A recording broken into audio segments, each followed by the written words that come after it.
ముందుగా నీకు న్యాయమా యజమాని స్థానముతో జలగాటమా ఫలించకుండుగా నీకు న్యాయమా యజమాని స్థానముతో జలగాటమా ఫలములు నాచించిన పరలోక తండ్రి చూచుతున్నాడు నీ వైపు ఫలములు నాచించిన పరలోక తండ్రి చూచుతున్నాడు నీ వైపు. దేవునికి స్తోత్రం, దేవునికి స్తోత్రం. మరి సమయంలో గెట్టడ సుజాత గారు అలాగా కళాగారు చేసిన ప్రార్థన చేస్తారు మన కార్యక్రమంలో మాట్లాడదామండి. ఆ గెట్టడ సుజాత గారు అలాగే కళాగారు.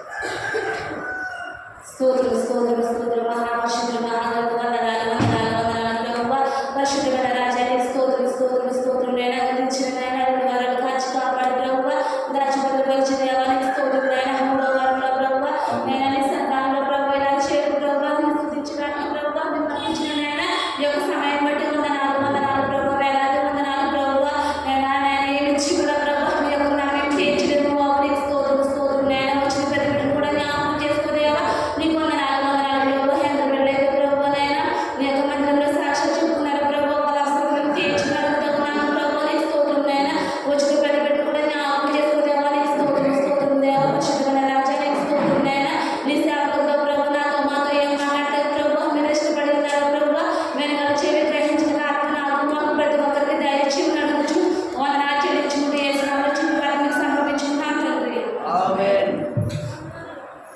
చక్కగా ప్రార్థించిన బిడ్డలందరికీ వందనాలండి. మరి సమయానికి మన వాక్యానికి సమయాల్లో మనం వెళ్దాం. దయచేసి ఇంకా మన శ్రద్ధగా జాగ్రత్తగా వాక్యం వెళ్దాం.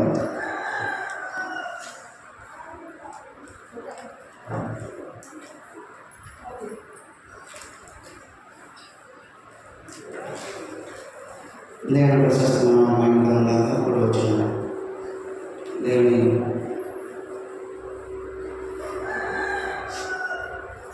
బేదస్తులందరూ కూడా తెలియజేస్తున్నాము.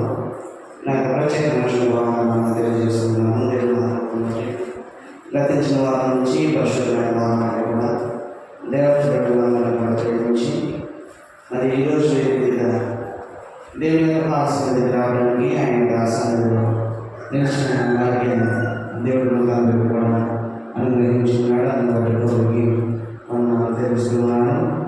మరి యొక్క ఏడాదిలో మరి అంతమంది బిడ్డలకి మరి కూడా దేవుడు మరి ఆరోగ్యాన్ని స్వస్థించి ఆయన కృపలో పెట్టుకోవాలి. బోధన బట్టి ఉన్నాను. అది గతించిన వాళ్ళు కూడా బాధించబడ్డా దేవుని కృప బట్టి మంచి రావడానికి ఈరోజు సంతోషించడానికి దేవుని వాక్యాన్ని చెప్పడానికి దేవుని వర్తమానాన్ని మీతో ఉంచుకోవడానికి ప్రభుత్వం ఇచ్చిన సమయాన్ని బట్టి దేవుడు వందనాలు. గత వారం ఎండలో ప్రయాణం చేసినప్పటికీ కూడా 4 రోజుల బాధపడ్డాం.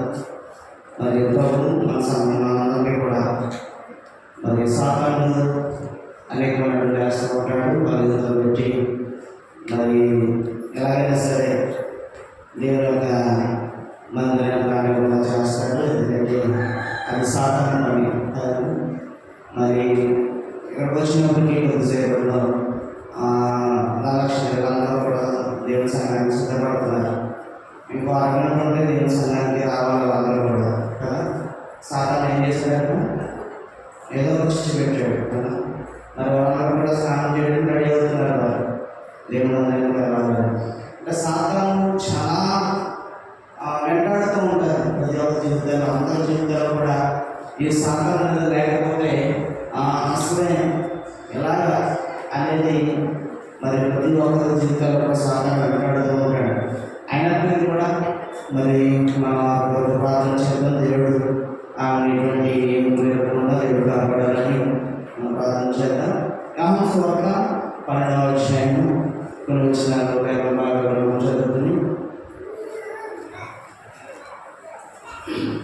యోహాను సువార్త 12వ అధ్యాయము 44 నుంచి 4 వచనాలను చదువుకుని లేకుండా చదువుతున్నాం.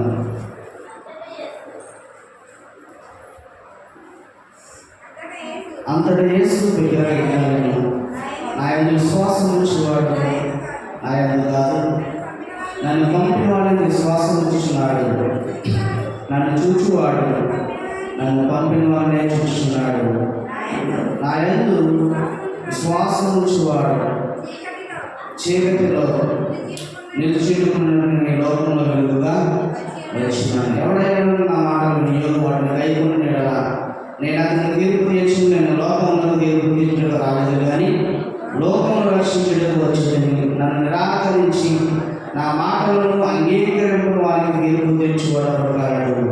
నేను చెప్పిన మాట ఏ అంత్యమందు వారికి తీర్పు తీర్చాను. ఏదైనా నా అంతటా నేనేం మాట్లాడలేదు.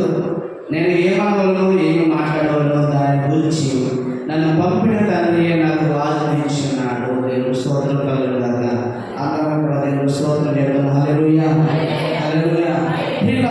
యోహాను సువార్తలో యేసు ప్రభువు గారు ప్రస్తావించబడిన కొన్ని విషయాలు మనకి ఇక్కడ లేఖనాలు స్పష్టంగా కనబడుతూ ఉన్నాయి. యోహాను సువార్త 12వ అధ్యాయం మనం చదువుకున్నట్లయితే గత వారం చెప్పిన అంశాలు మనం నేర్చుకున్న ఆలయ విషయంలో ఎవడు ఆయన నిలిచిండు నేను వారి యందు నిలిచి ఉంటానని చెప్పని మరి వర్తమానం మనం నేర్చుకున్నాం. ఈరోజు పరిశుద్ధాత్మ దేవుడు మాటలకు తెలియజేస్తున్న విశ్వాసం ఉంచేవాడు. నా యందు ఎవరైతే విశ్వాసం ఉంచుతున్నారు అనే అంశాన్ని ఈరోజు మనం నేర్చుకోబోతున్నాం. అందుకు మరి యేసు ప్రభు అంటున్నారు, యేసు ప్రభు చెప్తూ ఉన్నారు, నా యందు విశ్వాసం ఉంచేవాడు నా యందు కాదు నన్ను పంపిన వారినే విశ్వాసం ఉంచాలి. యేసయ్య ప్రభు తండ్రి యందు విశ్వాసం ఉంచాలని కుమారుడు చెప్తున్నాడు. అంటే నన్ను పంపిన వారిని నేను ఎవరు పంపించారు? కుమారుడైన యేసు క్రీస్తుని ఎవరు పంపించారంటే తండ్రి యెహోవా పంపించాడు. మరి పిల్లలారా నా తండ్రి విశ్వాసం ఉంచాను. ఎంతగా ప్రేమిస్తున్నాడు చూడండి కుమారుడు. అందుకే చెప్తున్నాడు, నా విశ్వాసం ఉంచేవాడు నా యందు కాదు నేను పంపిన వారిని. యేసు ప్రభు అనగా ఆదరణకర్తమైన పరిశుద్ధాత్మ దేవుడు ఈరోజు మనకి ఆయన యొక్క కర్తను మనకు అనుగ్రహించున్నాడు. ఆ కర్త ఎవరంటే యేసయ్య, యేసుక్రీస్తు ప్రభువు. ఆ యేసయ్య ప్రభువులో విశ్వాసం ఉంచితే ఈరోజు మనమందరం కూడా ఎవరంటే మనమందరం కూడా ధన్యులమే.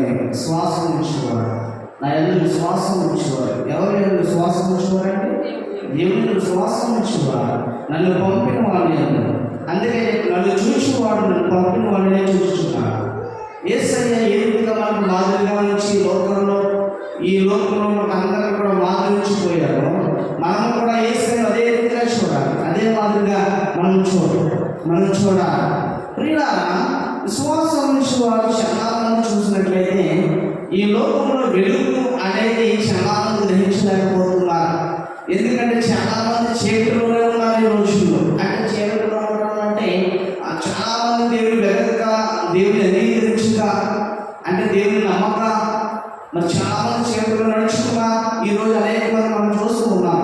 అందుకే చెప్తున్నాడు, నా యొక్క విశ్వాసం నుంచి ప్రతి వాడు కూడా చీకటిలో నిలిచిపోతున్నట్టు నేను ఈ లోకంలో వెలుగుగా వచ్చాడట దేవుడు. ఎందుకు వెలుగుగా వచ్చాడంటే ప్రసంగంలో కూడా ఈ భూలోకంలో చీకటిలో నశించిపోతున్నారు. వారందరినీ కూడా ఎక్కడ పెట్టాలి? వెలుగులో పెట్టాలి. అంటే చీకటిలో ఉన్న వారందరినీ కూడా దేవుడు చెప్తున్నాడు, నా యొక్క ప్రజల్ని, నా యొక్క సొంతైన జనాంగాన్ని నేను ఒక వెలుగు ఉంచాను, ఒక దీపం వారిని పెట్టాలి, ఒక వెలుగులో వారిని ఉంచాలి. ఎందుకంటే ఈరోజు చాలా మంది చీకటిలో ఉన్నారు. చీకటి ఎంత సాదృశ్యం ఏంటంటే పాపం.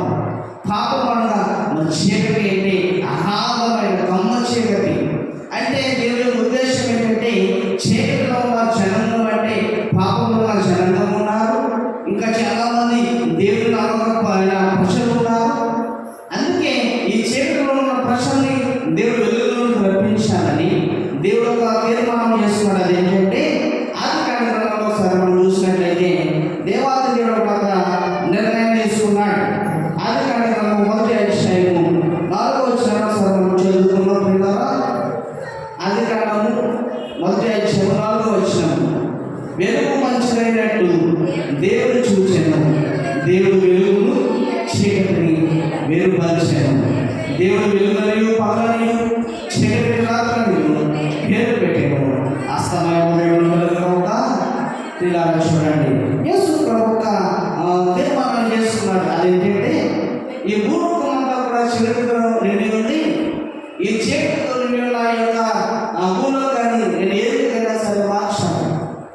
మరి ఎందుకంటే ప్రజలందరూ కూడా చీకటిలో ఉన్నారు.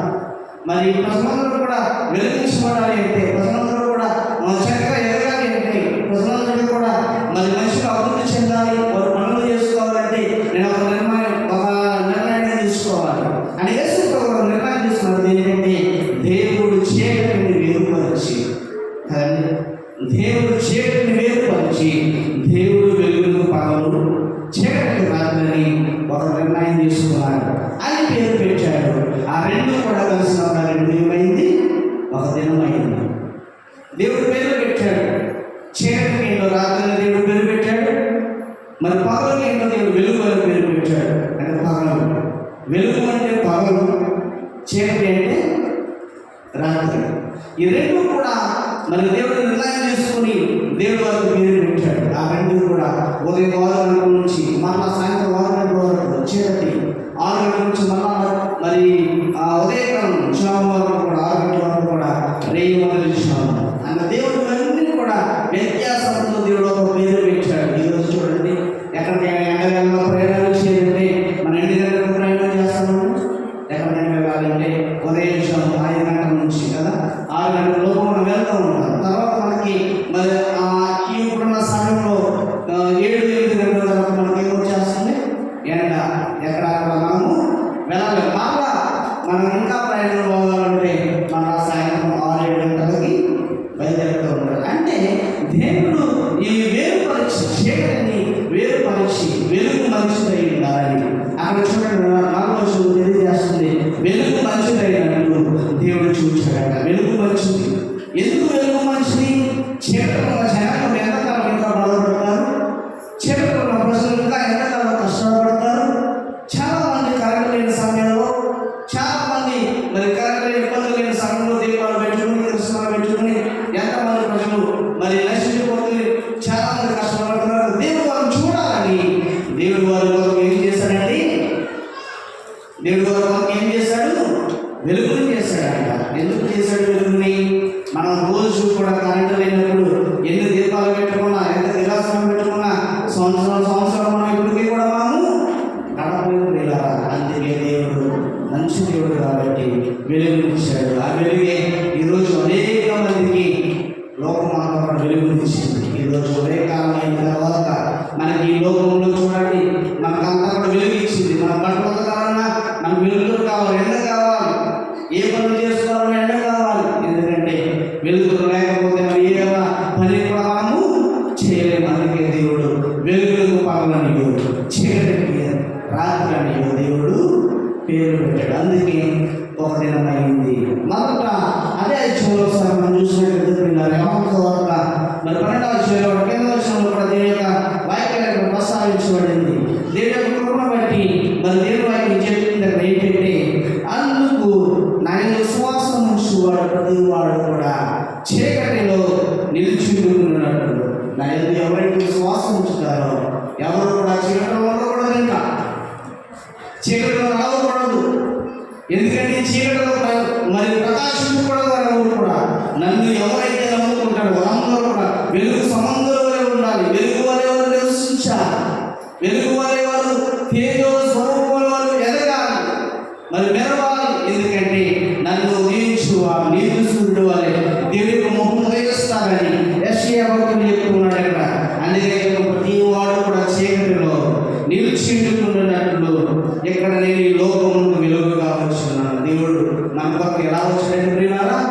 వెలుగుగా వచ్చాడు, వెలిగించడానికి వచ్చాడు. ఈరోజు అనేకమైన కుటుంబాలు దేవుడు వెలిగించాడు. ఈరోజు దేవుడు ఈరోజు చాలా మంది కుటుంబ వ్యవస్థలన్నీ కూడా దేవుడు వెలుగునిచ్చాడు ఈరోజు. అందుకే ఆ వెలుగు ఈరోజు మొత్తం జీవితం అంతా కూడా ప్రకాశించున్నాడు. దేవుని వెలుగు ఈరోజు మనం చక్కగా ఉన్నామంటే ఇదంతా ఎవరు వెలుగు తెలుసండి? దేవుని వెలుగే. చాలా మంది చెప్తారు ఏమంటే, ఎవరైనా ఒక మనిషి ఒక సహాయం చేసినప్పుడు చెప్తుంటారు, అమ్మ ఆమె వెలుగు ఇచ్చిందమ్మా, ఆమె వెలుగకపోతే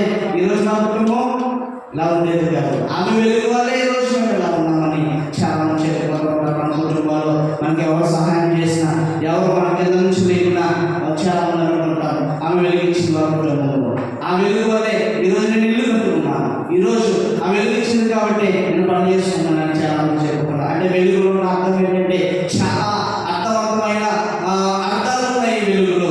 ఈ వెలుగు అనే సాదృశ్యం ఏంటంటే ప్రతి వారికి కూడా దేవుని వెలుగు ఈరోజు మనందరినీ కూడా ప్రకాశించున్నది. నా యొక్క విశ్వాసం నుంచి వాడు ప్రతి వాడు కూడా చీకటిలో నిలిచిండుకున్నట్లు, నా యొక్క విశ్వాసం నుంచి వాడు దేవుని విశ్వాసం నుంచి వాడు చీకటిలో ఉండకూడదు. ఇంకా అందరూ కూడా వెలుగుతూ రావాలి. దేవుని యొక్క ఉద్దేశం అది. ఎందుకంటే దేవుని యొక్క ఏర్పాటు ఏంటంటే నా యొక్క విశ్వాసం నుంచి వాడు అందరూ కూడా వెలుగులోనికి రావాలి, చీకటిలో ఉండకూడదు వారు. అంటే చీకటి పాపం అనే లోకంలోనికి ఉండకూడదు వారు. ఎందుకంటే నన్ను ఒకసారి అంగీకరించారు, నన్ను ఒకసారి నమ్ముకున్నాక వారు వెలుగు వలె ప్రకాశించారు. దేవుని యొక్క ఉద్దేశం అది. ఎందుకంటే దేవుడు చెప్పుకున్నవాడు 47వ వచనం ఒకసారి మనం చూస్తున్నట్లయితే, ఎవడైనా నా మాటలు విని వాటిని గైకొనిన యెడల నేను అతనికి తీర్పు. దేవుని యొక్క వాక్యం చెప్పింది, ఎవరైనా సరే నా మాటలు గైకొనిన యెడల నేను వారికి తీర్పు మాత్రం తీర్చను. ఎందుకంటే కింద వచ్చిన మనం చూద్దాం, నేను లోకంలో తీర్పు తీర్చడం నేను రాలేదు, కానీ లోకాన్ని రక్షించడం మాత్రం ఈ లోకానికి నేను. దేవుడు చూడండి ప్రియులారా, దేవుడు స్వార్థపరుడు కాదండి. దేవుడు నిజమైన దేవుడు అయినా. ఎందుకంటే ఆయన మనం ఎన్ని యొక్క పాప శాపాలు చేసినప్పటికీ కూడా ఆయన ఎటువంటి కక్షణ పెట్టుకోలేదు దేవుడు మన మీద. ఎందుకంటే దేవుడు చెప్తున్నాడు, నేను ఈ లోకానికి తీర్పు తీర్చడానికి నేను రాలేదు. ఎందుకంటే ఈ లోకానికి నేను తీర్పు తీరుస్తే ఎవరు నన్ను ప్రేమిస్తారు, ఎవరు నన్ను అంగీకరిస్తారు, ఈ ప్రజలంతా ఏమైపోతారు, ఈ ప్రజలంతా ఎక్కడికి ఏమైపోతారని దేవుని యొక్క ఉద్దేశంతో ప్రేమతో చెప్తున్నాడు ఆయన. ఏంటంటే ఈ లోకాన్ని రక్షించడానికి నేను వచ్చాను, ఈ లోకాన్ని రక్షించడానికి వచ్చాను కాబట్టి అనేకమైన పాపాలను భరించాను. ఈ లోకాన్ని రక్షించడానికి వచ్చాను కాబట్టి మీ కొరకు నా సిలువలో నా యొక్క రక్తాన్ని నేను దారపోస్తాను, మీ కొరకు నా యొక్క చంట రక్తాన్ని కాల్చాను, మీ కొరకు నేను ఉచితమైన హింసలు పెట్టినప్పటికీ కూడా నేను భరించాను అని దేవుడు ఈరోజు మన కొరకు ప్రాణం పెట్టాడు కదా. అందుకే దేవుడు చెప్పుకుంటే, ఎందుకంటే నేను లోకాన్ని ప్రేమించడానికి వచ్చాను, ఈ లోకంలో జనాన్ని రక్షించడానికి ఒక ఉద్దేశానికి నేను వచ్చాను. ఎందుకంటే ప్రియులారా, లోకము ఆయన తీర్పు తీర్చడానికి రాలేదు. దేవుడు కనుక లోకానికి తీర్పు తీర్చడానికి వస్తే ఎవరినో కూడా సరిపోము ప్రియులారా. ఎంత గనులైనా, ఎంత పేదవాళ్ళైనా, ఎంత గనులైనా, ఎంత ప్రవక్తలైనా కూడా యేసు ప్రభు కనుక లోకానికి తీర్పు తీర్చడానికి వచ్చినట్లయితే ఆయన ఎదురు ఎవరినో కూడా మనము నిలబడాలి. ఎందుకంటే ఈ భూమి మీద పుట్టిన వారందరూ కూడా దేవుడి యొక్క తీర్పు తీర్చే ముందు, దేవుడి యొక్క తీర్పు తీర్చడానికి ముందు దేవుడు మనందరినీ కూడా అడుగుతూ ఉంటాడు. ఎందుకంటే మనం దేవుడిని నమ్ముకున్నామా లేదా, దేవుడిని రక్షించబడామా లేదా అనేది దేవుడు అనేది చూస్తున్నాడు. దేవుడు ప్రియులారా, దేవుడు ఇంకా చాలా మంది సమయాన్ని ఇచ్చాడు. చాలా మంది దేవుడు సమయాన్ని ఇచ్చినప్పటికీ కూడా చాలా మంది సద్వినియోగం చేసుకోలేకపోతున్నారు. అందుకే దేవుడు అంటున్నాడు, నా మాటలు వినండి. ఎందుకంటే నా మాటలు వింటే వీళ్ళందరూ కూడా పరలోక రాజ్యంలో పౌరులుగా నిలబడతారు. అందుకే చెప్తున్నాడు, నేను లోకములకు తీర్పు తీర్చడానికి రాలేదు, కానీ లోకాన్ని రక్షించడానికి మీ కొరకు నేను వచ్చాను. ఈ లోకానికి యేసు ప్రభు శరీరంగా ఎందుకు వచ్చాడంటే లోకంలో ప్రతి ఒక్కరు కూడా మారాలి. లోకంలో అందరూ కూడా నాకులాగా ఎవరు కూడా అనేక మంది చేత దెబ్బలు తినకూడదు, నాకులాగా అనేక మంది చేత చేతుల్లో మేకులు, కాళ్ళలో మేకులు, తలపై ముక్కి పెట్టాలి, ఎవరు కూడా నాలాంటి బాగా భరించకూడదని మనందరూ కొరకు ఒకే ఒక వ్యక్తిగా ఆయన యొక్క శరీరాన్ని దారిపోసిన ఏకైక వ్యక్తిగా యేసునాథుడు మన కొరకు రక్తాన్ని కార్చాడు. అందుకే ఈరోజు మనందరం కూడా ఆయన ప్రేమించగలగాలి, ఆయన్ను ఆరాధించగలగాలి, ఆయన్ను మనము సేవించగలగాలి, ఆయన మనం ప్రేమించగలగాలి. నిజమే కదా. నా యేసయ్య ఈరోజు నా కొరకు అలా చేయకపోతే, ఒక దెబ్బ పడితే మనం వచ్చుకోలేని పరిస్థితులు ఈరోజు మనం ఉన్నాం కదా. నా యేసయ్య ఈరోజు నా కొరకు అలా చేశాడేమో, ఈరోజు నా యేసయ్య నేను నమ్మాలి కదా. నా విశ్వాసమైన ప్రవచనము చాలా మంది నెరవేరాలని నేను కోరుకుంటున్నాను. ప్రియులారా, కింద వచ్చిన మనం చూసినట్లయితే, నన్ను నిరాకరించి నా మాటలు అంగీకరింపని వారికి తీర్పు తీర్చువాడు కలడు. నేను చెప్పిన మాట ముందు వారికి తీర్పు తీర్చాడు. దేవుడు స్తోత్రం చెప్తున్నాను. హల్లెలూయా. ప్రియులారా, నన్ను ఎవరైతే నిరాకరిస్తారో, నన్ను ఎవరైతే నన్ను చెప్పిన మాటలు కాదని ఎవరైతే అడ్డుపడి దేవుని యొక్క వాక్యాన్ని చెప్పిన ఎవరైతే విన్నారో, నన్ను నిరాకరించి నా మాటలు ఎవరైతే అంగీకరించారో వారికి తీర్పు తీర్చు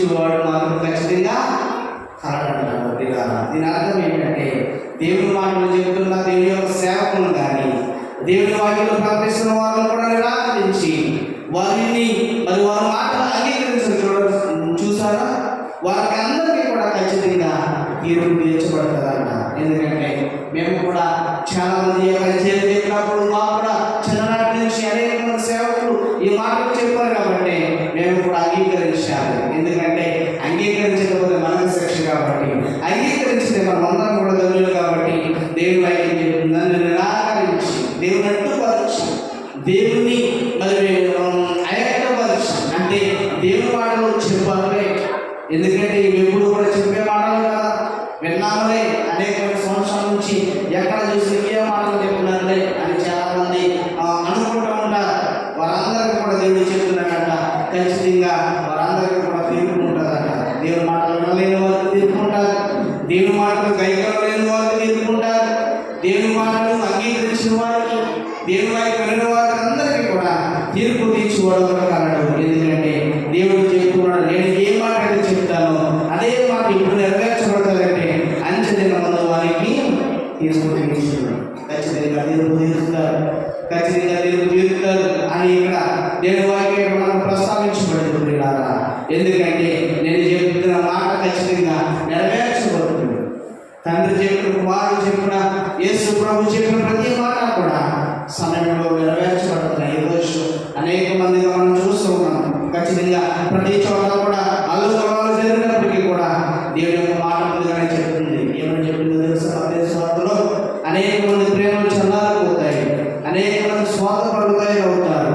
అంతం వరకు ఎవరైతే సహిస్తారో వారే రక్షించబడతారు. అంతం వరకు సహనం, అంతం వరకు ఓర్పు, అంతం వరకు సహించుకునే గుణం ఎవరికైతే ఉంటారో వారందరూ కూడా రక్షించబడతారు. మత్తయి సువార్తలో జరుగుతున్న మాట అనేక రాష్ట్రాల్లో ఈరోజు నెరవేర్చబడుతుంది. మత్తయి సువార్తలో చెప్పిన మాట ఈరోజు అనేక రాష్ట్రాల్లో ఆలోచనలు జరుగుతుంటాయి, కొట్టుకుంటూ ఉన్నాం. మరి చాలా మందిని మరి క్రైస్తవుని సేవకుల యొక్క కుటుంబాన్ని నగ్నంగా బట్టలు ఈడ్చుకునే సందేశాలు మరి సందేశాలు మనం చూడవచ్చు. ఎందుకంటే ఆలోచనలు జరుగుతూ ఉన్నాయి. అందుకే దేవుడు మనకి ఒక చక్కని నాయకుని ఇవ్వాలని మొత్తం లోకమంతా, దేశమంతా, ప్రపంచమంతా కూడా ప్రార్థన చేశారు. దేవుడి చిత్రంలో చక్కని దేవుడు ఒక నాయకుడు మనకి ఇస్తాడు. రాష్ట్రానికి ఒక నాయకుడు కావాలంటే దేవుడు ఏర్పాటు చేయాలి. ఎందుకంటే దేవుడు ఒక ఉద్దేశం వేరు. మనం అనుకోవచ్చు ఫలానా వ్యక్తికి మేము ఓటేస్తాం, ఈయన రావాలని మనం అనుకుంటాం, కానీ దేవుడు ఉద్దేశం వేరు. అంటే దేవుడు తెలుసు, దేవుడి చిత్తం వేరు. ఈ రాష్ట్రాన్ని పరిపాలించేవారు, ఈ రాష్ట్రాన్ని మరి కాపాడగలిగేవారు, ఈ రాష్ట్రాన్ని అభివృద్ధి చేసేవారు దేవుడికి తెలుసు. ఎందుకంటే దేవుడి చేతిలో అందరం కూడా దేవుడు అనుకుంటూ ఉంటాడు, ఎవరు ప్రకటించారు, ఎవరు నా పని చేస్తారు, ఎవరు భయభక్తులు కలిగి ఉంటారో దేవుడు వాళ్ళు మాత్రం ఎన్నుకుంటాడంట. అది దేవుడి యొక్క ఏర్పాటు అని దేవుని యొక్క మాట చెప్తూ ఉన్నాను. 49వ వచనం మనం చూసినట్లయితే 49వ వచనం, ఏదైనా అంతటినైనా మాట్లాడలేదు, నేను ఏమి మాట్లాడగలను దానిని గురించి నన్ను పంపిన తండ్రి నాకు ఆజ్ఞయించున్నాడు. నేను ఏమి మాట్లాడాలో, నేను ఏమి గైకున్నాను. చాలా మంది మనం అనుకుంటూ ఉంటాం, మరి సమయం ఇచ్చినప్పుడు నాకు ఏమి రాదండి, దేవుడు మరి నేను చక్కగా చెప్పాను, దేవుడే నా గురించి మాట్లాడించాడు అని చాలా మంది అనుకుంటాం. కానీ దేవుని యొక్క ఉద్దేశపూర్వకంగా ప్రార్థనాపూర్వకంగా మనకు నిలబడినప్పుడు మనలో నుంచి ఎవరు మాట్లాడతారంట? దేవుడు మాట్లాడుతూ ఉంటాడు. ఎందుకంటే ఆయన ఆనందంగా మనలో ఉండి దేవుడు మాట్లాడుతూ ఉంటాడు. అందుకే యెషయా గ్రంథంలో ఒకసారి మనం చూసినట్లయితే 60వ విషయంలో యెషయా ఒక మాటను ఇక్కడ మనకు తెలియజేస్తున్నట్టు యెషయా గ్రంథం 60వ విషయంలో 1వ వచనాన్ని ఒకసారి మనం చూసుకుందాం. యెషయా గ్రంథం 60వ వచనం, అందరూ కూడా నీకు వెలుగు ఇచ్చినది, లెమ్ము తేజరిల్లుము, యెహోవా మహిమ నీ మీద ఉదయించెను. చూడుము, భూమిని చీకటిగా ఉంచున్నది, కటిక చీకటి జనములను ఉంచున్నది. యెహోవా నీ మీద ఉదయించుచున్నాడు, ఆయన మహిమ నీ మీద కనబడుచున్నది. దేవుని స్తోత్రం చెప్తున్నారు. హల్లెలూయా. చెప్పాడు, యెహోవా మహిమ నీ మీద ఉదయించాడు. యెహోవా మహిమ మన మీద ఉదయించాలి అంటే మనం స్థిరత్తులుగా ఉండాలి, స్థిరత్వంగా దేవుని పని మనం చేయాలి. దేవుని కొరకు మనము ఆశపడాలి. నీకు వెలుగు ఇచ్చినాడు. లెమ్ము తేజరిల్లుము. వెలుగు ఈరోజు మనం నేర్చుకున్న అంశం ఏంటండి? వెలుగు. వెలుగు వలె మనం అందరం కూడా జీవించాలి. ఎవరు కూడా చీకటిలో ఉండకూడదు. ఎవరు కూడా చీకటిలో ప్రవేశించకూడదు. ఒక్కసారి వెలుగులోకి వచ్చాక చీకటిలోకి వెళ్ళాలి అనుకుంటే మన జీవితాలన్నీ కూడా ఏమైపోతాయంటే నాశనం అయిపోతాం. అంటే వెలుగులో ఉన్న తర్వాత నేను మళ్ళీ లోపలికి వెళ్ళి నేను అంగీకరించిన తర్వాత నేను మళ్ళీ వ్యసనాలకు నేను మళ్ళీ వ్యసన పరునైపోయి నాకు ఈ లోకంలో పరిస్థితులు బాగున్నాయి, నేను చీకటిలోకి వెళ్తాను అని అనుకుంటే ప్రియులారా, దేవుడు ఎంత మాత్రం కూడా సహించే దేవుడు కాదు. ఎందుకంటే చీకటిలో ఉన్న ప్రశాంత దేవుడు వెలుగులోకి రప్పించినప్పుడు మరలా వెలుగులోకి వచ్చి మరలా చీకటిలోకి వెళితే మనం ఇంకా కూడా అనేకమైన శాపాలు మనం కొని తెచ్చుకుంటామని దేవుడు ఆయన ఇక్కడ చెబుతూ ఉంది. అందుకే భక్తుడైన యెషయా అంటూ ఉన్నారు, నీకు ఈ రోజు ఏమొచ్చిందంటే నీ కుటుంబానికి వెలుగు వచ్చింది. నీ కుటుంబానికి ఈ రోజు గొప్ప వెలుగు వచ్చింది. ఎందుకంటే లెమ్ము తేజరిల్లుము, అది నీ చేతిలో ఉంది. లెమ్ము తేజరిల్లుము అంటే ఇంకా దేవుడు ప్రకాశించాలి, నీ బిడ్డలు ప్రకాశించాలి, నీ కుటుంబం ప్రకాశించాలి, నీ యొక్క బంధువులు ప్రకాశించాలి. అంటే వారికి ఏమి కావాలి? దేవుని వెలుగు వారి కుటుంబాల్లో కావాలి. దేవుని వెలుగు వారి కుటుంబాల్లో నింపాలి. దేవుని వెలుగు వారి కుటుంబాల్లో ఉంటే వారందరూ కూడా లెమ్ము తేజరిల్లుతూ ఉంటారు. వారందరూ కూడా దేవోపమాని మీద ప్రేమించు. అంటే దేవుని యొక్క కనుదృష్టి, దేవుని యొక్క అపారమైన ప్రేమ, దేవుని యొక్క కనులు అవన్నీ కూడా ఎవరి మీద చేస్తాయంటే నీతి సూర్యుడు వంటి కుటుంబాల మీద, దేవుని నమ్ముకున్న కుటుంబాల మీద ఉదయిస్తాయి. అందుకే దేవుడు అంటున్నాడు, చూడు భూమిని చీకటి కమ్ముచున్నది. చూడండి, భూమిని ఏమి కమ్ముచున్నది? చీకటి కమ్ముచున్నది. రాత్రి అయితే మనకి ఏంటండి? చీకటి. మనకు ప్రియులారా, కరెంట్ ఒక 10 రోజులు లేకపోతే మన కుటుంబంలో ఉండగలమండి? సెల్ ఫోన్ లేకపోతే కదా, మరి బిడ్డలు చూసాక ఏమి కూడా ఉండదు. ఫ్యాన్ లేకపోతే ఈ ఎండలో రాత్రులు పడుకోవాలంటే మనుషులు తీసుకుని బయట పడుకుంటున్నారు చాలా మంది. ఎందుకంటే చీకటి వల్ల, వెలుగు లేక. అదే ఉదయకాలం నుంచి మనం వెలుగు లేకపోతే మనకి ఎన్ని పనులు లేకపోతే చూడండి ప్రియులారా, కరెంట్ లేకపోతే ఎన్ని నష్టాలు మనం చూడండి. కానీ దేవుడు మనకి ఏం పెట్టాడు? ఈరోజు వెలుగు పెట్టాడు. ఎందుకు వెలుగు పెట్టాడంటే అందరం కూడా వెలుగులో ఉండాలని. చీకటిలో ఉంటే ప్రజలందరూ కూడా భయపడతారని. చీకటిలో ఉంటే ప్రజలందరూ కూడా భయపడి వారు ఎలా జీవిస్తారని దేవుడు వారు వెలుగును నియమించాడు. వెలుగు ఈరోజు మనందరినీ కూడా ప్రకాశించింది. అందుకే చెప్తున్నాడు భక్తుడైన యెషయా, లెమ్ము తేజరిల్లుము, నీకు వెలుగు వచ్చిన. లెమ్ము, ఒకవేళ చీకటిలో ఉంటే పైకి లెమ్ము అని భక్తుడైన యెషయా ఈరోజు చెప్తున్నారు. ఒకవేళ ఇంకా దేవుని నమ్మక మీరు చీకటిలో నివసిస్తున్నారేమో అందరూ కూడా లేవండి. ఎందుకంటే చూడము, భూమిని చీకటి కమ్మింపజేస్తుంది. కటిక చీకటి జనమును కమ్ముచున్నారు. కటిక చీకటి భయంకరమైన పాపం ఈరోజు మనుషులు ఏం చేస్తుంది? కమ్ముచున్నదంట. ఎందుకు కమ్ముచున్నదంటే చాలా మందిని దేవునికి నడిపించక, చాలా మందిని దేవునికి మరి వారికి దూరం చేసే వ్యత్యాసాన్ని. ఎందుకు కటిక చీకటి జనాన్ని ఈరోజు కమ్ముచున్నదంటే ఎలాగైనా సరే దేవునికి వారికి ఉన్న మరి స్నేహాన్ని తొలగించాలని, దేవునికి వారికి వ్యత్యాసాన్ని చెడగొట్టాలని ఈరోజు ప్రపంచంలో, భూప్రపంచం అంతా కూడా చీకటిలో నిండిన ప్రియాలా దేవుడు అనుకుంటున్నాడు.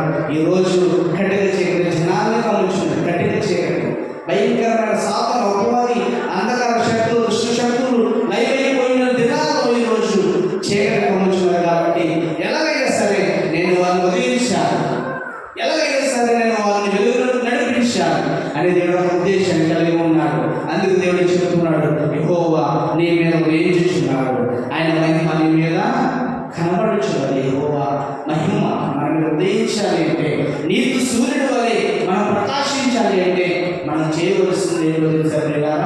దేవునికి మనం చోటు ఇవ్వడం, దేవునికి మనం చోటు ఇవ్వడం. ఎందుకంటే దేవుని అందరూ కూడా నమ్ముకుంటారు, దేవుని సంఘానికి అందరూ కూడా వస్తారు, కానీ దేవునికి చాలా మంది చోటు అనేది ఇవ్వరు. అంటే దేవునికి మనసు అనేది చాలా మంది ఇవ్వరు. ఎందుకంటే మనం దేవుడు చెప్తూ ఉంటాడు, చాలా మంది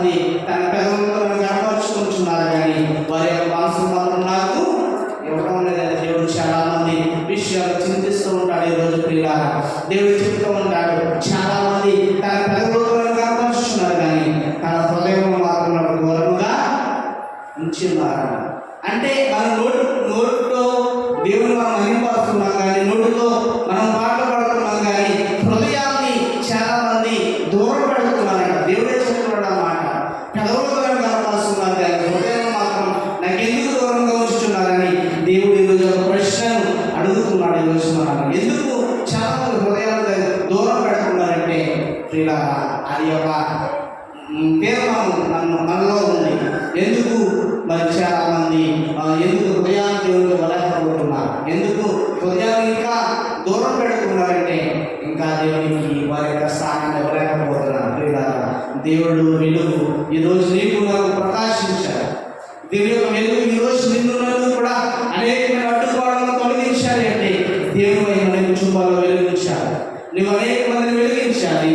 ఆ వెలుగు నీ కుటుంబాల పరంగా నీ కుటుంబాన్ని తీసుకురావాలి. ఆ కుటుంబం ఇంకా కుటుంబాన్ని వెలిగించి అదే కుటుంబం మరలా ఇంకో విశ్వాసం వెలిగించి దేవుని సన్నిధికి దేవుని సంఘానికి నడిపిస్తే దేవుడు ఆ కుటుంబాన్ని నీతి సూర్యుడు అనే కుటుంబాల్లో దేవుడు ఏ రీతిగా అయితే ఫలిస్తాడో అదే ఫలింపు అదే యొక్క వెలుగు దేవుడు మనలో కూడా నివసించాడు. చూడండి, యేసు ప్రభువు ఏ రీతిగా అయితే పగలకి రాత్రికి చీకటని ఏ రీతిగా అయితే పేరు పెట్టాడో ఈరోజు దేవుడు వెలుగు సంబంధాల వలె మనం అందరం కూడా నడుచుకోవాలని దేవుడు ఈరోజు కోరుకున్నాడు. అందుకే ప్రభువు చెప్తున్నాడు కదా, నీకు వెలుగు వచ్చినది. ఈరోజు దేవుని యొక్క మాటను దేవుడు చెప్తున్నాడు, నీకు కుటుంబం వెలుగు వచ్చింది. దేవుడు వెలుగు వచ్చిందంటే చూడండి, సడన్గా సౌలు దమస్కు వెళ్ళినప్పుడు యేసు ప్రభు యొక్క ప్రజల్ని హింసిస్తున్నప్పుడు సౌలుకి మరి సడన్గా వెలుగు వచ్చింది. ఆ వెలుగును యేసు ప్రభు కనిపించిన వెలుగును ఆయన చూడలేకపోయాడు. దమస్కు ప్రాంతానికి వెళ్ళినప్పుడు యేసు ప్రభు శిష్యుని మరి యేసయ్యను మరి అనేక మందిని హింసిస్తుంటే సౌలు యేసు ప్రభు మాట్లాడుతూ ఉంటాడు, సౌలా సౌలా, నువ్వు ఇంకా ఎంతకాలం ఇలాంటి దుర్మార్గపు పనులు నువ్వు చేస్తావు, ఇంకా ఎంతకాలం నేను మార్పు రాదని యేసు ప్రభు అడిగినప్పుడు యేసు ప్రభు ప్రత్యక్షమైనప్పుడు సౌలుకి మరి కనిష్ఠుడు కనపడదు. ఎందుకంటే యేసు ప్రభుని చూడడానికి వెలుగు ఆయనకి సరిపోలేదు, సౌలుకి సరిపోలేదు. ఎందుకంటే దేవుని వెలుగు చాలా మరి చాలా ఏదో మహిమ. ఆయన చూడాలంటే మన కళ్ళు రెండు కళ్ళు కూడా సరిపోదు. ఎందుకంటే సౌలే యేసు ప్రభుని చూడలేకపోయాడంటే మనము యేసుని చూడగలగాలంటే ఇంకా మనం ఎంతగా ఉండాలి. చూడండి ప్రియులారా, అందుకే ఈరోజు లేము ఈ కుటుంబాలకు వెలుగు వచ్చింది. లేము తేజలేము, ఎందుకంటే యెహోవా మహిమ నీ మీద ఉదయించాను, యెహోవా మహిమ నీ మీద ప్రకాశించుచున్నది. కాబట్టి మీరందరూ కూడా వర్ధిల్లండి, మీరందరూ కూడా లేవండి. ఇప్పటి పరిస్థితి నుంచి ఈ యొక్క పాపపు గోతుల నుంచి లేవాలని ఈరోజు మనకందరికీ కూడా, ఒకరికి మాత్రమే కాదు మనకందరికీ కూడా ఈ యొక్క మాటను మనకు నేర్పిస్తూ ఉన్నాడు. కఠిన చీకటి జనాలను కలుగుతున్నారు. కఠిన చీకటి ఈరోజు ఈ కఠిన చీకటి నుంచి తొలగించాలి అంటే మనం ఈరోజు ఏమి ఇష్టపడాలండి? వెలుగుని ఇష్టపడాలి.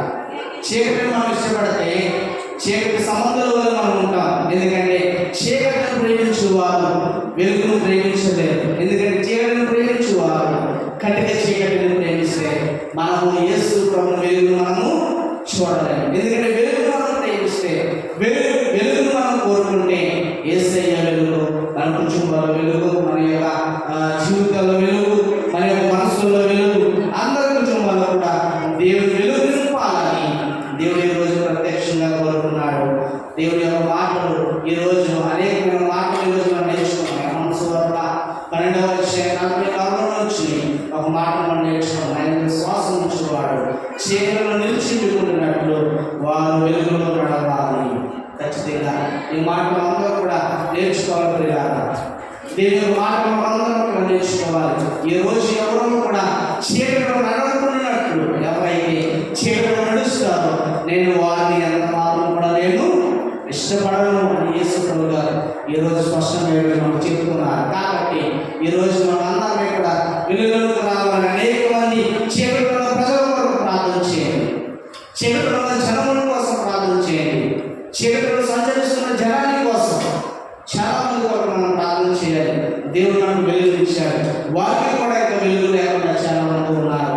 దేవుడు వారికి కూడా వెలుగు కలగాలంటే వారికి మన మనసు కావాలి, మేము కూడా వెలుగు రావాలి అన్న తప్పున వారికి ఎప్పుడు వస్తుందంటే దేవుని మాటలు అనేక మంది దేవుని మాటలు వారు చెప్తారు చూస్తారా, అప్పుడు వారు ఒక ఉద్దేశం కలుగుతుంది, మేము కూడా దేవుని మాటలు నేర్చుకోవాలని వారు కూడా నేర్చుకుంటారు. దేవుడు వెలుగు సంబంధాల వలె మనం నడుచుకోవాలని, చీకటి సంబంధాల వల్ల మనం ఉండకుండా, చీకటిని ప్రేమించే వారిలాగా మనం ఉండకుండా వెలుగు సంబంధాల వలె, వెలుగు దేవుని యొక్క వెలుగు ఈ రోజు ఎలాగ లోకమంతా ప్రకాశించిందో అదే వెలుగు మన కుటుంబ క్రైస్తవులందరినీ కూడా దేవుడు వెలుగు ప్రకాశించాలని మనం కోరుకుందాం. ఒక నిమిషం మనం కళ్ళు మూసుకుని దేవునికి ఒక తీర్మానాన్ని మనం చేసుకుందాం. ఒక నిమిషం కళ్ళు మూసుకుందాం ప్రియులారా, ఒక నిమిషం కళ్ళు మూసుకుందాం.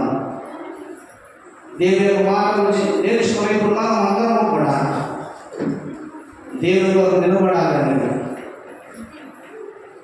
దేవుని కొరకు పనికొచ్చే పాత్రగా దేవుడు మనందరం కూడా చేయాలని దేవుడు ఈ రోజు అనేకమైన క్రైస్తవ కుటుంబాల్లో, సమాధానమైన కుటుంబాల్లో దేవుడు వెలుగుమైన నిజమైన వెలుగు మనకందరూ కూడా ప్రకాశించాలని. యోహాను సువార్త 12వ అధ్యాయంలో నా యందు ఎవరైతే నిలిచింటారో వాళ్ళందరూ కూడా చీకటిలో నిలిచి ఉండకూడదంట. నన్ను ఒకసారి ప్రేమించేవారు, నన్ను ఆరాధించేవారు, నన్ను స్నేహించేవారు అందరూ కూడా వెలుగులోకి రావాలని దేవుడు కోరుకుంటున్నాడు. ఈ రోజు మనం వెలుగులోకి పోతామా? దేవుని కొరకు ఈరోజు ఒక తీర్మానాన్ని మనం చేసుకుందామా ప్రియులారా? దేవుడు చెప్తున్నాడు, ఈ ప్రేమ, మీ జాలి, మీ దయ, మీ అపారమైన ప్రేమ మాపై సంచరించుగా నాయన, మీకు వందనాలు. తల్లి ఉండునా నీ ప్రేమ, సొంత అన్నకుండునా నీ ప్రేమ, తల్లి ఉండునా నీ ప్రేమ, సొంత చెల్లి ఉండునా నీ ప్రేమ, తల్లి ఉండునా నీ ప్రేమ, సొంత చెల్లి ఉండునా నీ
ఫంక్షన్ తెలియజేసుకుంటున్నాయినా జరగవలసిన కార్యక్రమాన్ని చేతులు అప్పగించుకుంటూ నా దగ్గర యేసుక్రీస్తు శక్తిలో నామంలో ప్రార్థించి చూడుకుంటున్నామా మీరు తండ్రి.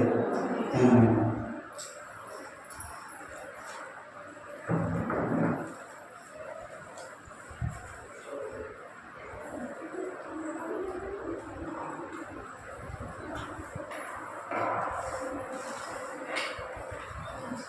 ప్రభునందు ప్రియమైన దేవులారా, భూగోళ వందనాలు. మరి దేవుని కృపను బట్టి మరి దినం మరి మీ 3వ ఆదివారంలో దేవుడు ఉన్నాడు. కొన్ని నిమిషాలు మన వాక్యానికి వెళ్దాం. చూడండి, మార్కు సువార్త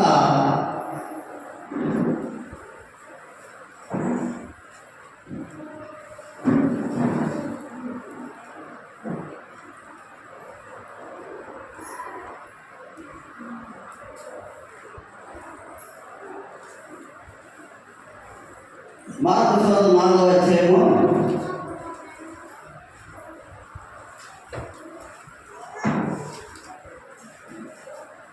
5వ వచనం 6వ వచనం మనం చదువుకుందాం.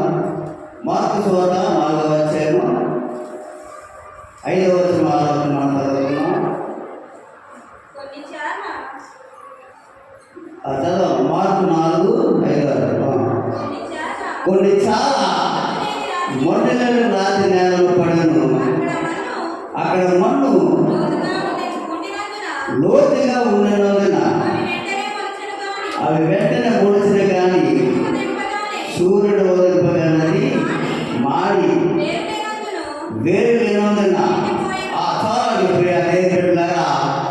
ఇక్కడ రాతి నేలలో గెలుపబడిన వారి ఎవరంటే ఇక్కడ మనం చూసుకుంటే కొన్ని చాలా మొండెలైన రాతి నేలలో పడిన అక్కడ మన్ను లోతుగా ఉన్నందున అవి వెంటనే మొలిచిన కానీ సూర్యుడు ఉదయించగానే అవి మాడి వేరు లేనందున ఎండిపోయాను. అంటే మన రాతి నేలలో గెలుపబడిన వారు ఎవరంటే వాక్యం విని సంతోషంగా అంగీకరించేవారు.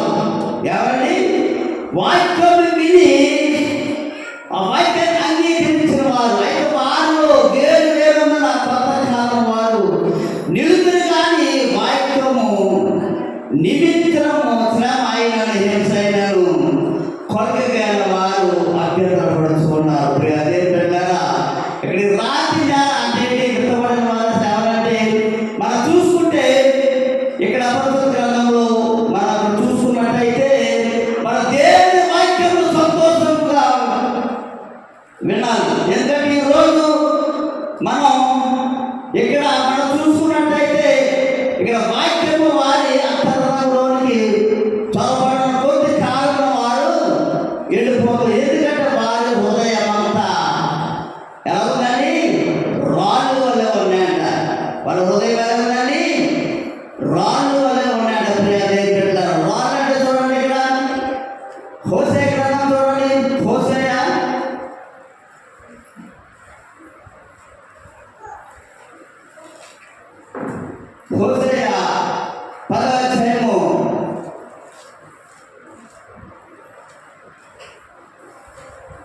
10వ అధ్యాయము 12వ వచనం మనం చదువుకున్నాం.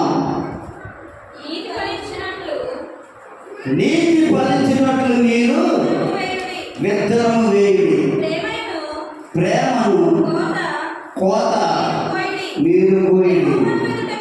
యెహోవా వెలుగుటకు ఇదే సమయము కనుక ఆయన ప్రత్యక్షమై మీ మీద నీటి వర్షము కురిపించినట్లు ఇదివరకెన్నడను దున్నని బీడు భూమి దున్నిడి నీ ప్రవర్తన ఆధారం చేసుకొని నీ బలాచరణను నమ్ముకొని నీవు చెడుతనపు పంటకై దున్నితివి కనుక మీరు పాపమును కోత కోసి ఉన్నారు, అబద్ధమునకు ఫలము పొంది ఉన్నారు. దేవునికి స్తోత్రం. ఇక్కడ మనం చూసుకుంటే మన హృదయంలో ఉన్న పాపము ఒప్పుకున్నదో దేవుని వాక్యం మన హృదయంలో ఫలిస్తారంట. ఎందుకంటే నీతి ఫలించినట్లు మీరు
నా దోషము నా తల మీద పొల్లుపడినవి, నేను మోయలేని బరువు వలె అవి నా మీద.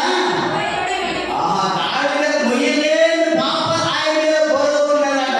చూడండి, నేను నా మీద మోపబడి ఉన్నవి, నా మూర్ఖత్వము వలన కలిగిన నా గాయములు దుర్వాసన గలవై ప్రవేశించుచున్నవి. నేను శ్రమ చేత మిక్కిలి కృంగి ఉన్నాను, దినమేళ దుఃఖ క్రోధుడనై సంచరించుచున్నాను. నా నడుము పాపముతో నిండి ఉన్నది, నా శరీరంలో ఆరోగ్యము. మన హృదయాల పాపం ఉన్నప్పుడు మనకు ఆరోగ్యం ఎలా ఉంటుందంటే ప్రియ దేవుని బిడ్డలారా, అసలు దేవుడు పాపము రాయి వంటిది. అనేక హృదయాల్లో పాపము రాళ్ళు వేల కొలది ఉన్నాయి మన హృదయాలు. కాబట్టి మన జీవితానికి మార్పు అనేది మనకు లేదు. కాబట్టి ఈ దినాన్ని రాత్రి నేలను ఎత్తబడిన వారిగా మనం కనబడుతూ ఉన్నాం. ఆ రాత్రి నేలను ఎత్తడాలైతే అది దేవునికి పనిచేయడాయి, అవి మారిపోతాయి. 50 రాత్రి నేలను ఎత్తడాలైతే మన హృదయాలు మనం కూడా అలా జీవితం ఈ దినాన్ని రాత్రి నేలలో పడిన వారిగా మనం ఉంటున్నాం. ఎందుకంటే రాత్రి నేలలో పడిన విత్తనాలు మోగున్నాయి, మారిపోతాయి. అయ్యో కూడా లేదు. అందుకే మన హృదయాల్లో మనకు సరి అయినా ఏం లేదు, మార్పు లేదండి. మన హృదయాలన్నీ పాపమైన రాళ్ళు ఉన్నాయి. కాబట్టి దినాన్ని దేవుడు మన కూడా మాట్లాడుతున్నట్టు దేవుడు కదా. అందుకని చాలా కాలం దేవుడి వాక్యం వింటున్నప్పుడు మనం ఫలించలేకపోతున్నాం. ఎందుకంటే మన జీవితాలు దిగజారిపోతున్న కారణం ఏంటంటే మన హృదయాలు సరిగా లేదంటే, మన పాపంలో మన రాళ్ళు ఎక్కువ ఉన్నది. మన జీవితానికి ఉండు నాశనం అయిపోతున్నట్టు దేవుడు కదా. ఎప్పుడైతే మన రాత్రి నేలలు పడిన విత్తనాలుగా మనం ఉండకుండా మంచి నేలలు పడినట్లుగా విత్తనాలుగా మనం ఉండాలని ఈ దేవుడి దినాన్ని మనతోటి మాట్లాడుతూ ఉన్నాడు కదా దేవుడు కదా. ఎందుకంటే మనం చాలా సార్లు మనం చూసుకున్నట్టయితే మన దినాన్ని మనం చూడండి,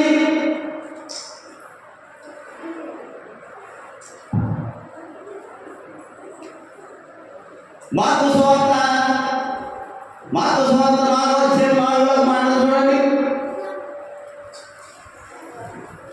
మార్కు 4:4 వాడు ఇది చూడగా కొన్ని విత్తనాలు త్రోవ పక్కన పడాడు, పక్షులు వచ్చి వాటిని ఏం చేశాడు? పక్షులు వచ్చి విరిగి వెళ్ళాడు. త్రోవ పక్కన నుండి వారంటే వాక్యము వాళ్ళ హృదయంలో ఉన్నదన్నమాట. ఏమున్నారు ఆ హృదయంలో? వాక్యం ఉన్నది. ఇక్కడ ఏం చెప్తున్నాడు? ఇక్కడ మనకి కొన్ని విత్తనాలు త్రోవ పక్కన పడ్డాయి. ఆ పక్షులు వచ్చి వాటిని చేసి వాటిని తినేసాయి. కాబట్టి ఈ త్రోవ పక్కన నుండి వారు అప్పుడు మనం కూడా కనపడతా ఉన్నాం. ఎందుకంటే త్రోవ పక్కన నుండి వారంటే వాక్యము వారు మన హృదయంలో ఉండట్లేదు. కాబట్టి దేవుడు మనకు పోల్చున్నాడు. ప్రియ దేవుని బిడ్డలారా, ఎందుకంటే త్రోవ పక్కన స్థితిలో ఉన్నవారంటే ఎంత వాక్యం విన్నాడు అది వాళ్ళ హృదయంలో ఉండదు. ఎందుకంటే విత్తనములు భూమి మీద పడగానే అవి భూములన్నీ వెళ్ళాక ముందే ఆకాశ పక్షులు వాటిని ఎలా ఎత్తుకొని పోతాయో అలాగే వాక్యం వినిచుండగానే మన హృదయం నుంచి వాక్యం సైతాన్ని ఎత్తుకొని పోతున్నాడు. దేవునికి స్తోత్రం. మన హృదయంలో వాక్యాన్ని ఎత్తుకుపోతున్నాడండి. పక్షులు ఏమో విత్తనాలు ఎత్తుకుపోతున్నాయి. మనల్ని ఎవరు ఎత్తుకుపోతున్నాడు? మన హృదయాన్ని, మన వాక్యాన్ని, మన విత్తనాన్ని ఎవరు ఎత్తుకుపోతున్నాయి? సైతాన్ని ఎత్తుకుపోతున్నాడు. ఎందుకంటే వినకుండా సరిగ్గా విని దాకా మనం నడవలేకపోతున్నాం. కాబట్టి సైతాన్ని గారిని మరి ఎత్తుకొని పోతున్నాడు. ఎందుకంటే మన పొలంలో మనం చేస్తున్నట్టు మనకి ఎలా ఉండాలంటే చాలా జాగ్రత్తగా మన హృదయాన్ని మనం దున్నుతుంది. మరి భూమిగా మనం ఉండాలి. ఏంటంటే మన భూమిలో ఉన్న మన పాపాలన్నీ కూడా ఆ రాళ్ళు అది మనం ఏం చేయాలని అట్లా వేరు పడేయాలండి. మన హృదయంలో పాపపు రాళ్ళని మనం ఎప్పుడైతే వేరు పడేస్తామో అప్పుడు వరకు మనల్ని దేవుడు మనం చుట్టుపక్కల కూడా మనల్ని మరి జాగ్రత్త. చాలా మంది దేవుడి వాక్యం మనం వింటున్నాం. ఎందుకంటే మనం భరించలేకపోతే మన జీవితాలు ఏంటంటే మనం చూడండి ఇక్కడ చూసుకుంటే మనం అనేక అబద్ధాలు మనం ఆడుతున్నాం, అనేక మోసాలు మనం అన్ని పాపాలు మనం చేస్తూ ఉన్నాం. కాబట్టి దేవుడు మనం ఏం చేస్తున్నాడు? రాత్రి నేలంగా నిలబడేది వారు మన దేవుడు మరి చేస్తూ ఉన్నట్టుగా దేవుడు. ఎందుకంటే మనం రాత్రి నేలను పడే విత్తనాలు దేనికి మొలవ. కాబట్టి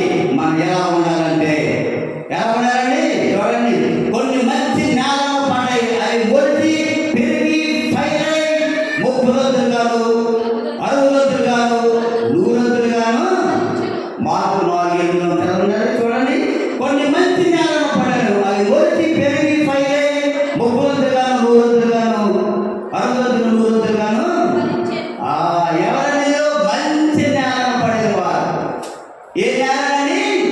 మంచి నేల. అంటే మన హృదయం ఎలా ఉండాలి? ఇప్పుడు మన హృదయం మంచి విత్తనాలు, మంచి నేల, మంచి వాక్యం మంచి నేల విత్తబడిన వారంటే వాక్యం మిగిలిన దానిని అంగీకరించి 30 100 పరచాలంటే మన వాక్యం వేసే మనం అంగీకరించాలంట. మన వాక్యం దేవుని వాక్యం మన హృదయంలో పనిచేయాలంటే మనం మొట్టమొదటిగా వాక్యం వినాలి, రెండవది వినిన వాక్యములు గ్రహించాలి, మూడవది అంగీకరించాలి, నాలుగవదిగా ఆవరించాలి. మనం దేవుడి అట్టువారంట ఏం చేస్తారు? దేవుడు 30 60 అది పడతారంట.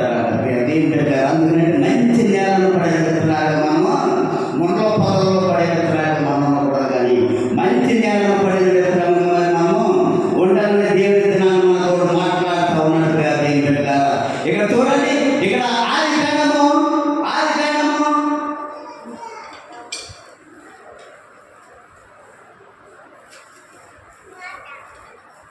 26వ అధ్యాయము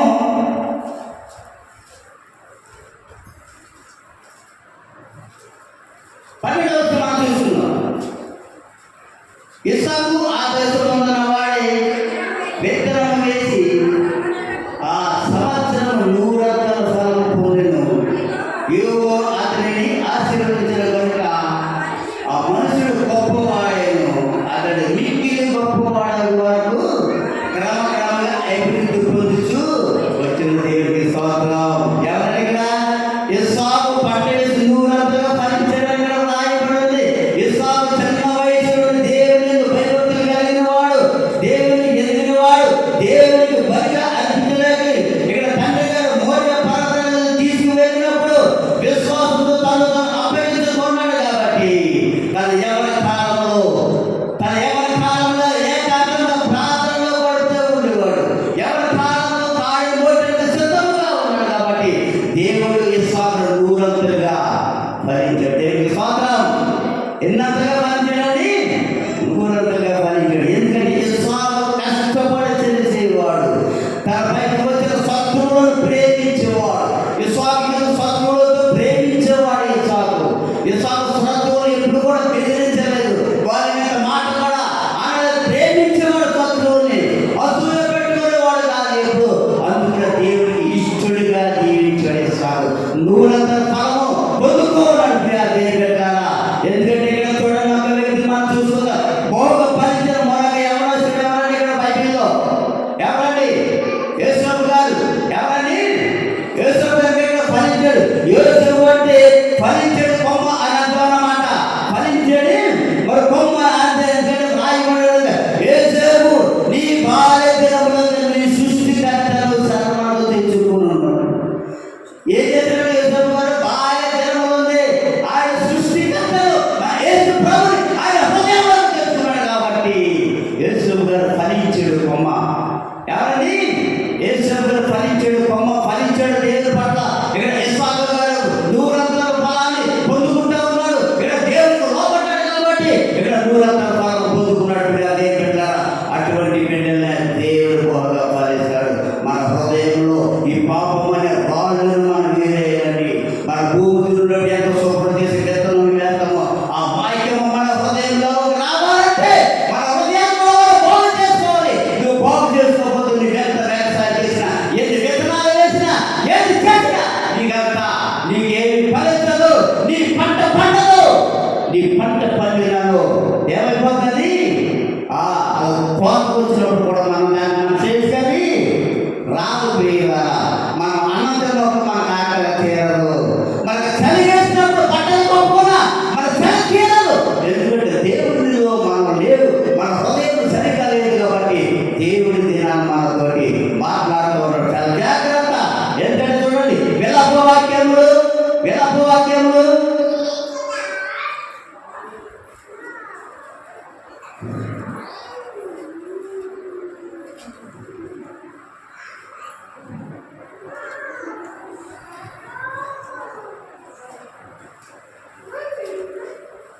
విలాపవాక్యములు 3వ అధ్యాయము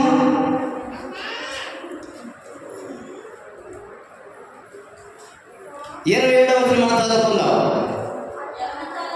ఎవరి కాలం కాడు వాటికి నరునికి మేలు, అతని మీద దానిని మోపినవాడు యెహోవాయే కనుక అతడు ఒంటరిగా కూర్చుని మౌనముగా ఉండవలెను. నిరీక్షణాధారము కలుగజేయలేము అని అతడు బూడిద మూతి పెట్టుకొనవలెను. అతడు తన్ను కొట్టుకుని తట్టు తన చెంపను త్రిప్పవలెను. అతడు నిందతో నింపబడవలెను.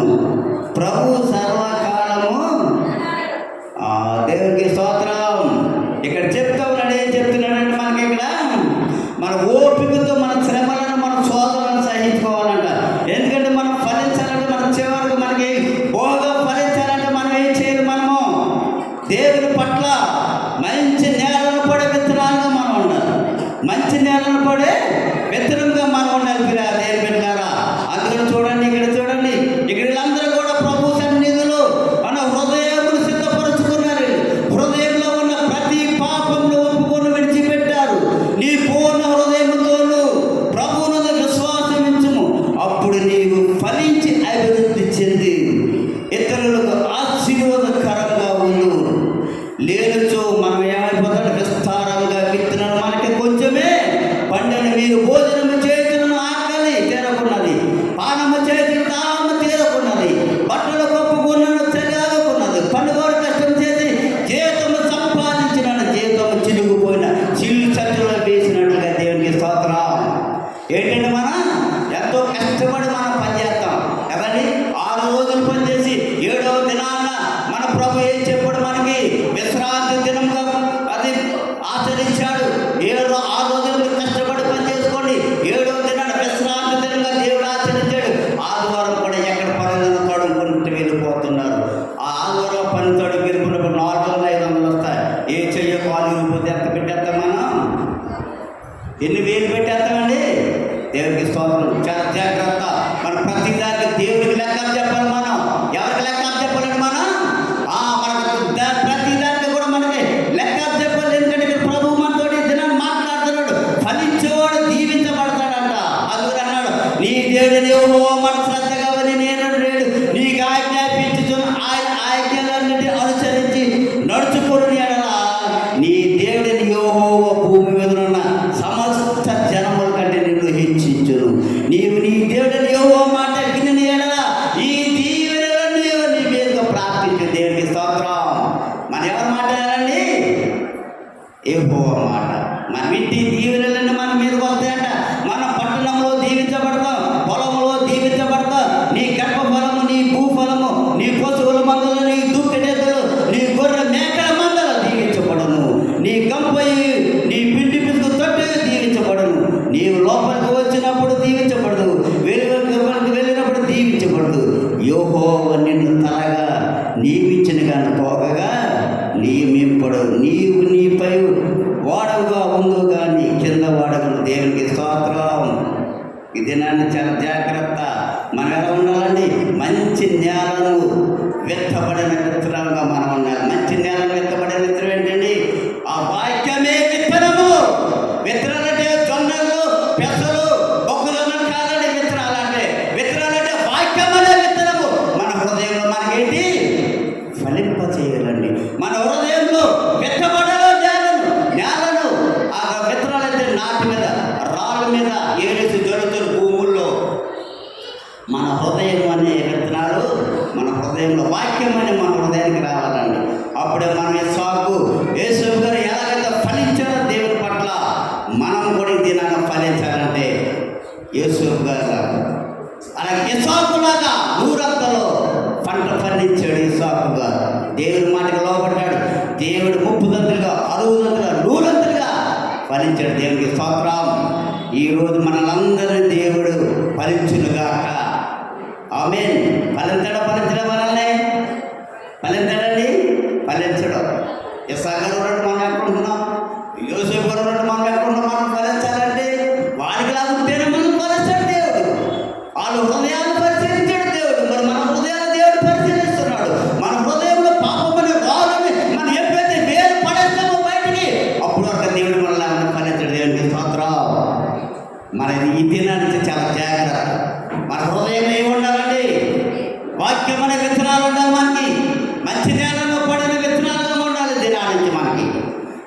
మన హృదయాలు ఇప్పుడే మంచి కదండి చక్కగా హృదయాలు మరి బీడు భూములు కూడా దున్నేసి అదంత బాగు చేసి ఎన్నప్పుడు ఎంత చక్కగా ఉంటుందో మన హృదయాలు కూడా మనం ఏం చేయలాగా ఎలా ఉండాలండి ప్రియ దేవుని బిడ్డలు చాలా జాగ్రత్త. మంచి నేలను పడిన విత్తనాలుగా మరి మనం ఉండాలని దేవుడు ఈ దినాన్ని మనందరితోటి నీతోటి నాతోటి మరి మాట్లాడుతున్నాడు ప్రియ దేవుని బిడ్డలారా. ఎందుకంటే మరి ఇక్కడ మనం చూసుకుంటే చూడండి ఇక్కడ మంచి నేల అంటే మన హృదయం ఎలా ఉండాలి, ఈ దినాన్ని మంచి హృదయంగా మనం ఉండాలి.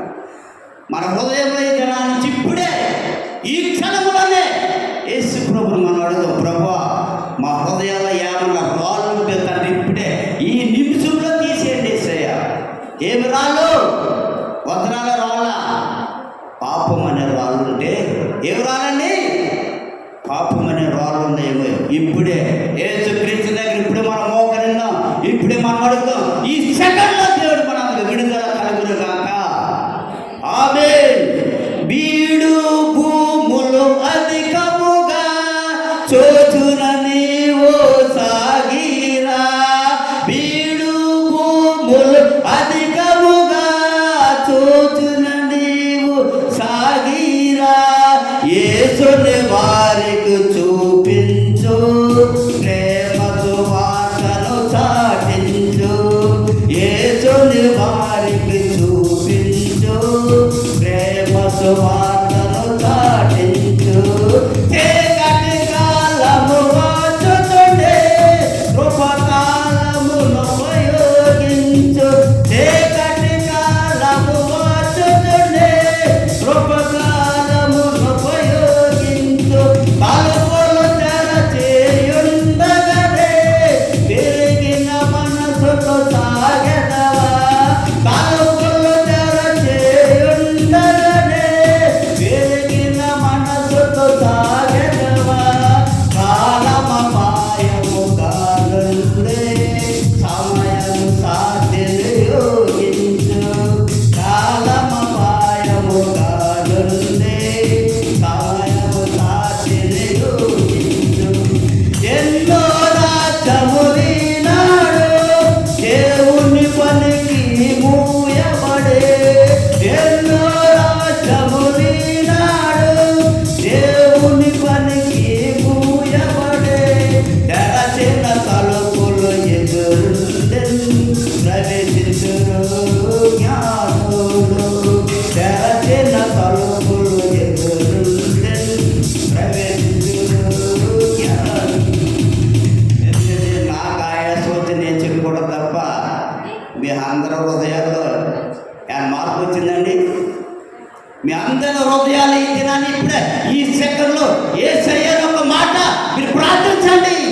ప్రభువా ఈ దినానికి మా పాపములు మా హృదయాలలో రాళ్ళు పాపము రాళ్ళు ఇప్పుడే తండ్రి యేసు నామములో తొలగించండి. ఇప్పుడు యేసు నామములు అడగండి. దేవుడు మనందరినీ 30 దంతులుగా 60 దంతులుగా 100 దంతులుగా ఫలింపచేయను గాక. నా నోరు ఎప్పటి గుండాకోవడం తప్ప నాకు ప్రయత్నమే లేదు అనుకుంటే ఉన్నాను. ప్రియ దేవుని బిడ్డలారా, ఉందండి ఏమన్నా ఉన్నా లేకపోయినా నా వైపు నేను ముందుకి వెళ్ళిపోతాను. ఎందుకంటే ఇక్కడ ఇస్సాకు మాట్లాడుతూ ఉన్నాడు, మంచి నేలను వెత్తబడిన వారిగా మనం ఉన్నాం. మంచి నేల మన హృదయాన్ని మంచిగా చేసుకుందాం.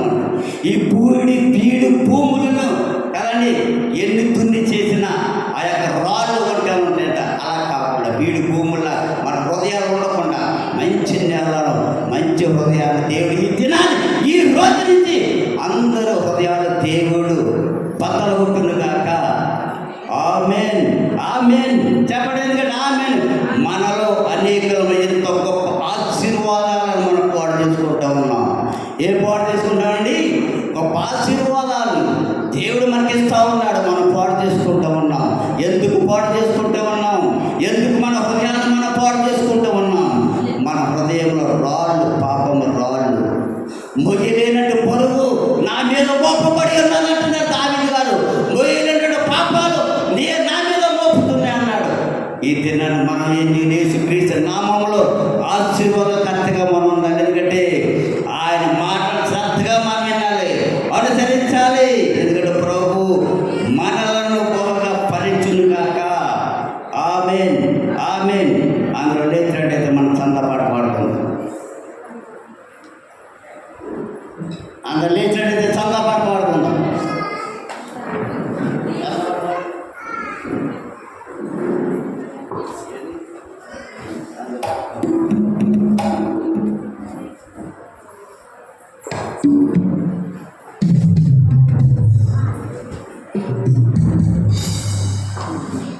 శ్రమ